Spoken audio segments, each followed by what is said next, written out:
Chief Emmanuel Iwuanyanwu was until Thursday, July 25, 2024, President General of Ohanaeze Ndigbo worldwide. He died after a brief illness in Abuja, the Federal Capital Territory, at 82. The business mogul and renowned philanthropist became leader of the Apex Igbo socio-cultural body after the demise of the occupant of the exalted seat, Professor George Obiozor, who, like Iwuanyanwu, hailed from Imo State. Elders of the state then nominated Iwuanyanwu to complete Obiozor's tenure. After the Imeobi, the highest decision-making organ of Ohanaeze, ratified his nomination on April 30, 2023, Iwuanyanwu declared his readiness to serve his people without reservation. He disclosed that he never contemplated becoming the President General of Ohanaeze, but since Providence has placed the mantle on him, he would courageously defend Igbo cause anywhere in the world. At that historic event, he revealed that his actual aspiration was to become the President of Nigeria, a position he contested for 3 times and lost, but took his losses in good faith. In his inaugural speech at the Imeobi meeting, which had eminent Igbo people in attendance, including then Governor Ifeanyi Ugwuanyi Enugu, Governor Chukwuma Soludo Anambra, immediate past Deputy Governor of Ebonyi State Kelechi Igwe, as well as the current Enugu State Governor Peter Mba, amongst others, Iwuanyanwu promised Ndigbo that by the grace of God he would not fail them. The Ohanaeze leader from the outset noted that the release of the detained leader of the indigenous people of Biafra, IPOB, Nnamdi Kanu, was key to peace and security in the southeast. He also harped on the benefits of regional integration, promising to mobilize resources for the economic development of the zone. He declared that the focus of his administration's efforts towards rediscovery will start with transformations in education, agriculture, industrialization, electricity, power generation, health, amongst others. Other areas Iwuanyanwu has said would attract his attention were creation of additional states for the southeast and integration of thousands of Americans of Igbo descent who had expressed their desire to be part of the Ohanaeze Ndigbo worldwide. There is no doubt that Aheji Agamba Ndigbo, as he was fondly called, loved his people, and he had disclosed that he was ready to die if it was required to have peace in the region.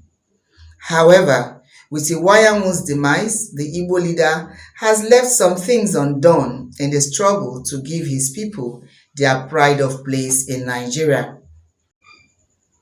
Like his predecessor, George Obiozor, First Republic Minister of Aviation, Chief Mbazulike Amechi, Professor Ben Nwabweze, and former Anambra State Governor, Dr. Chukwuemeka Ezife, Iwuanyanwu has died without securing freedom for the detained IPOB leader Kanu. The Igbos still suffer marginalization in Nigeria. The region has the least number of states, while also having vestiges of insecurity. Freedom for Kanu. Nnamdi Kanu is very crucial for any key discussion, and it is not possible to negotiate any peace while Nnamdi Kanu is in prison. It is also important to note that the judiciary has discharged and freed Mazi Nnamdi Kanu. It will be the joy of many Igbo people and Nigerians to see Mazi Nnamdi Kanu released from detention. There is also a report that his health is deteriorating. I feel it is important that he is released to have access to his medical doctors so that he does not die in the prison. That was Iwuanyanwu's assertion in his maiden press conference as Ohanaeze leader. He also said that the kinetic approach adopted by the federal government to tackle insecurity in the region had failed. On May 1, 2023, he made a passionate appeal to the then outgoing President Muhammadu Buhari to release the IPOB leader before the end of his tenure on May 29. He also made efforts to engender peace in the region by appealing to the agitators to sheath their swords assuring that their case would be addressed by the authorities. I have decided that as a father, I am tired of the death of my children. Ndigbo have given me the responsibility of leading them at this time. Each time I hear anybody killed, I feel very sad. I feel very sad too because those of them who are joining whatever it is are doing it because some of them are hungry. Some of them are unemployed.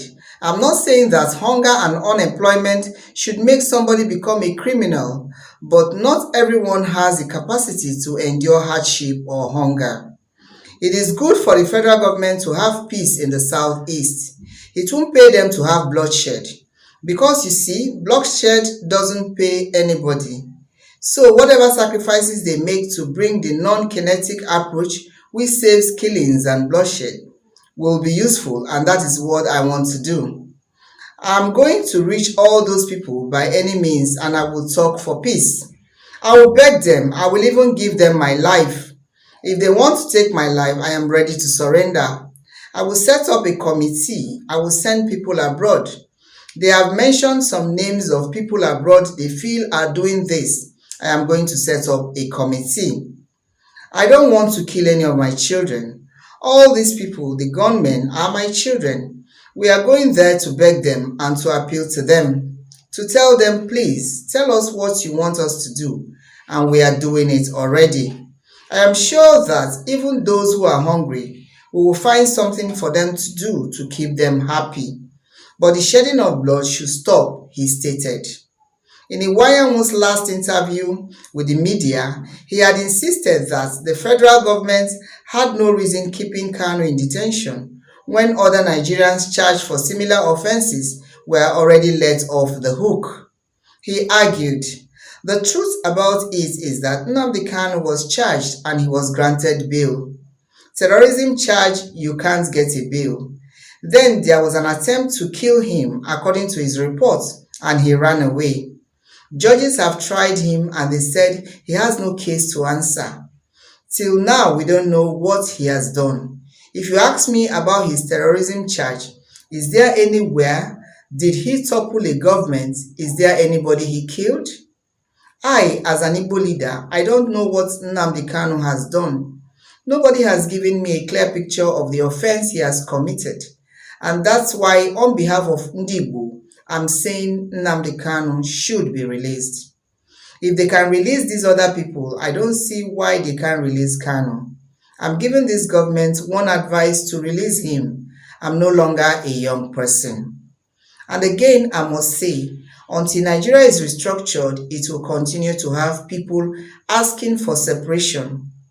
That somebody asks for secession doesn't mean he has committed any treason. What Nnamdi Kanu did was to say he was not happy with what was happening in the country about Igbo being marginalized, which is true.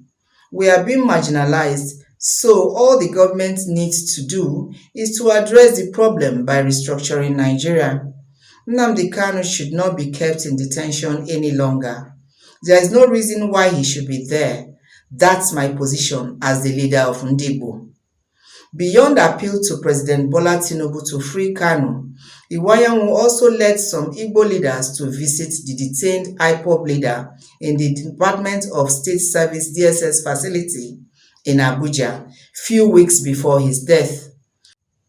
Other members of the delegation were former Enugu State Governor Dr. Ohanaeze Ndigbo, Secretary General of Ohanaeze Oke Emuche, Chief Simon Okeke, Ezigbo Abuja, Nwosu Ibe, Secretary of Igbo Elders Consultative Forum, IECF, Professor Charles Nwekako, and a youth leader, Monday Diamond. Marginalization of Ndigbo. In one of Iwuanyanwu's speeches, he said, "We, through this medium, appeal to Nigerians to treat us as their true brothers and sisters and do to us as they would do for others." In June this year, he had enumerated various ways the federal government was marginalizing Ndigbo. Iwuanyanwu stated that he had sometime in 2023 reported a high level of marginalization of the Igbo in Nigeria to the Southern and Middle Belt Leaders Forum, SMBLF.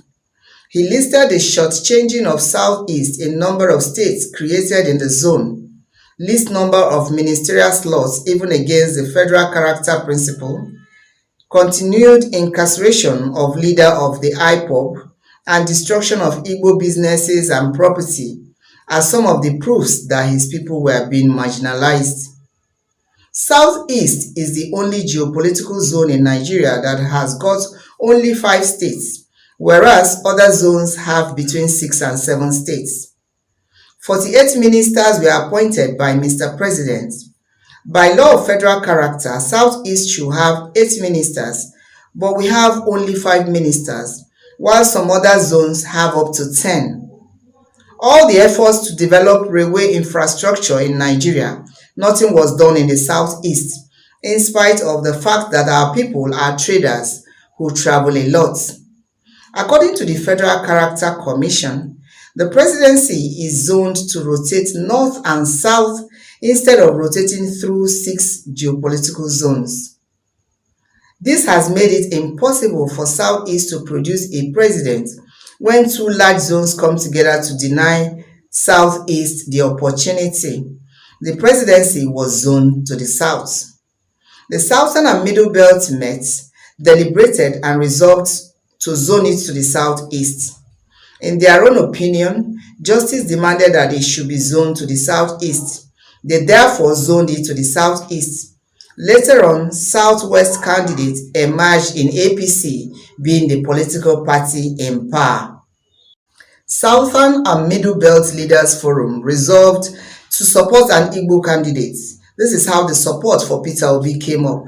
From the result of the election, Mr. Peter Obi won clearly in Lagos, Delta, Abuja, and many other places, including the Middle Belt. I must confess that the Southern and Middle Belt Leaders Forum has nothing against Mr. President Bola Ahmed Tinubu. They were convinced in all honesty that it was the turn of the Southeast to produce the president. When the result was announced, His Excellency Senator Bola Ahmed Tinubu was declared winner. The Southeast candidate went to court to seek redress. However, as the Supreme Court of Nigeria affirmed Mr. President's victory, as law-abiding citizens who believe in the rule of law, we congratulated His Excellency Mr. President and promised to give him every support he requires to rebuild Nigeria for good, Iwuanyanwu stated. Continuing on the plight of Ndigbo, Iwuanyanwu said, I had at one of our meetings of Southern and Middle Belt Leaders Forum brought up the problems of obvious marginalization of my people by the federal government, and the forum expressed their sympathy to the Igbos. I remember vividly a communique was issued at one of these meetings calling for the release of Mazi Nnamdi Kanu, whose continued detention is causing problems in the Southeast. After the 2023 general election, we experienced the worst situation which after Peter Obi won in Lagos, Abuja and some other states, a group of people held a meeting and boasted that they will cripple Igbos and make sure they don't succeed in business and politics. The activities of this group were glaringly obvious in Lagos, where after Mr. Peter Obi's victory in Lagos State, every effort was made to stop Igbos from voting. At times, violence was used to stop them. Igbos were abused and threatened to leave Lagos. Some markets in Lagos State dominated by Igbos were either closed down or demolished. I held a meeting with the leadership of Lagos State. I am happy the matter has slowed down. An Igbo man, His Royal Highness Eze Nwajiago, who was arrested in Lagos State for no justifiable reason, is still in detention in Lagos. His only offense was the statement he made, which if the same statement was made by persons of other tribes, would not be taken seriously. We expect Mr. President to look into this matter in order to forestall future occurrence. We also woke up one morning in Abuja to hear that a spiraling estate owned by an Igbo man, Prince Nicholas Okachukwu Ikukuoma, has been totally demolished. Restructuring. For Iwuanyanwu, Nigeria would not make any significant progress and development unless it was restructured. It is not only Nnamdi Kanu that has asked for the restructuring of Nigeria, and let's go back to history and see that we have been talking about the restructuring of this country because it has failed to work. This move was made by Adaka Boro from the Niger Delta, who was later conscripted into the Nigerian army. So it is all about making Nigeria work, and that has to be done before all this agitation stops, he said.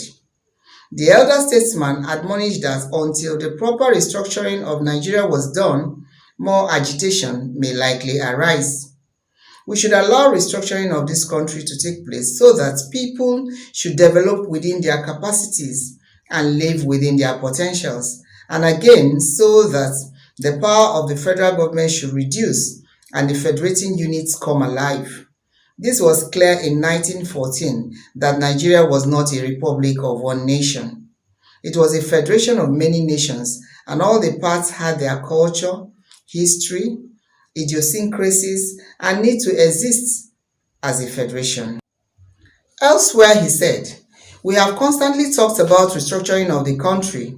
The present constitution, where power is concentrated at the center, does not make any sense at all. Take, for example, how the whole thing is being structured.